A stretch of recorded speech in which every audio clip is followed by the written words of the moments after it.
Donc la restauration d'une PBT. Donc là on voit le carter qui est tout cassé là. Parce que avec les moteurs Bridgestone, ils cassent là par la vieillesse. Et les Wolf là. Là, ici là. Et donc là, impossible de. Parce que le moteur il est tenu finalement par trois boulons. Hein. Et donc il casse ça avec les moteurs Bridgestone. Et donc là, le carter il est mort. Et donc tout a été remonté sur ces anciennes machines là, qui n'existent plus. Hein. Ça fait plus de 20 ans que ça n'existe plus, les caissons d'alu. Et absolument tout. Hein. L'avance, les roues, tout est de la PBT. Alors celle-ci, c'est une. Donc c'est la caisse est toujours les mêmes caisses. Et comment elle a été remontée. C'est toute la mécanique d'une PBT qui est remontée dessus. C'est-à-dire les roues avant. Les roues avant, les l'essieu arrière. C'est-à-dire la transmission. C'est tout d'une PBT. C'est-à-dire les caisses en plastique. Là. Les caisses en PVC, en ABS. Et donc le moteur aussi là, donc c'est le 4 c'est le Quattrum là, avec démarrage avec le starter, c'est-à-dire on accélère à fond pour mettre le starter. Et c'est pas avec la petite poire celui-là, robinet d'essence. Donc ça c'était une bonne série de moteurs, tous ces moteurs là. Et donc toute la mécanique c'est d'une PBT là, les caisses en ABS qui avait le carter qui était complètement cassé. Et donc là moi j'ai le panier là qui va derrière. Là. De toute façon c'est celle-là que je me sers. C'est pas ma grosse, donc celle-là dans l'herbe assez haute, tout ça. Voilà. Et donc là j'ai mon bouchon mushing qui est mis, donc là si vous voulez savoir pour le truc mushing, vous regardez mes vidéos. Hein, mes vidéos, parce que je crois qu'il y en a plusieurs là-dessus. Et cette machine-là, bah, elle marche impeccable au niveau avance, tout ça automatiquement. Et puis là c'est l'avance est faite comme étaient ces anciennes-là. Parce que les PBT, il y en avait avec le cran, là, que c'était un cran, un petit crabeau là, qui s'use.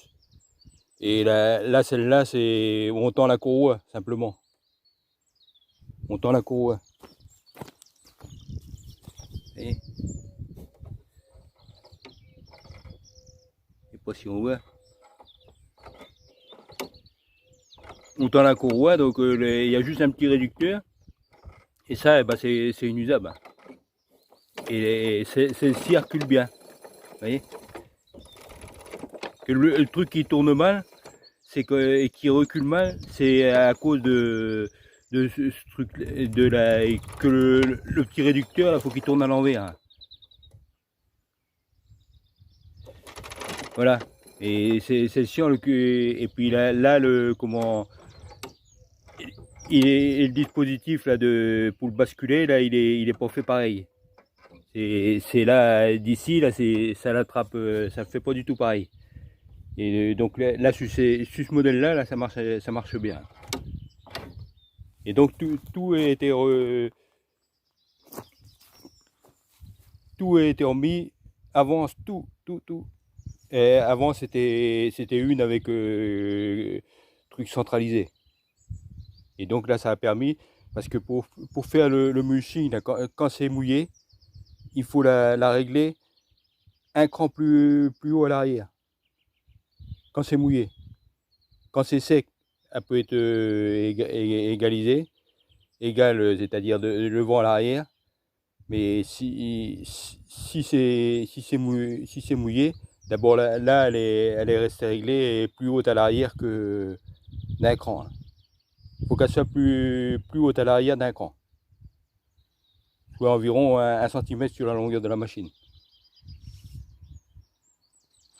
Et donc pour ça il faut les roues indépendantes. Hein. Celles qui sont toutes celles qui sont à truc centralisé, et ben faut modifier la machine si on veut y arriver à faire du mushing avec. Hein. Chose que t'es faite sur celle que la 51. C'est pas fait sur celle-là, mais sur l'autre que je faisais le mushing avec, c'était fait avec.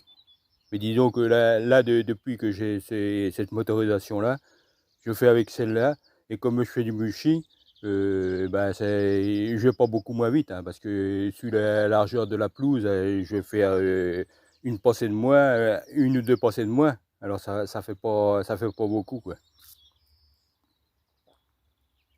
Le bon compromis finalement c'est la 46 cm là. Quand vous êtes en mushing, hein, forcément, parce qu'autrement quand c'est ramassage au panier, automatiquement l'autre a un panier qui est nettement plus grand. Du bon mushing, il y a moyen de le faire. Il y a moyen de le faire, mais bon, déjà faut bien s'y prendre. Et là, vous voyez l'autre l'autre, je vais la faire demain.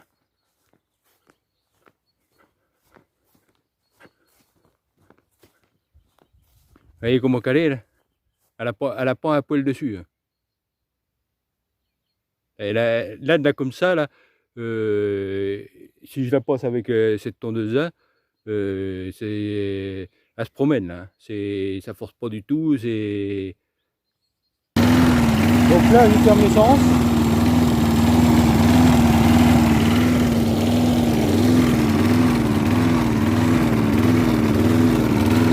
Voilà. L'essence qui va être bien. L'arrêt est ici. Et le problème de cette machine, de ces moteurs là, le Brig là, le côté qu'il faut qu'on peut mettre sur le côté là. Non, normalement on peut mettre de l'autre côté, dans les notices. Voilà. Et là pour bien faire, il faut la mettre de ce côté là. Et là l'essence. Donc là j'ai fait toute ma pelouse. Vous voyez, ça sort impeccable. Et donc là, je la nettoie et, comme je fais avec les autres. Mais là, automatiquement, il faut que le réservoir soit vide d'essence. De ce côté-là, il n'y a pas de problème. De l'autre côté, si on la met de l'autre côté, il faut absolument ne pas tourner du tout l'hélice. Ou sinon, il faut la mettre à cul, mais elle ne bascule pas assez. Voilà.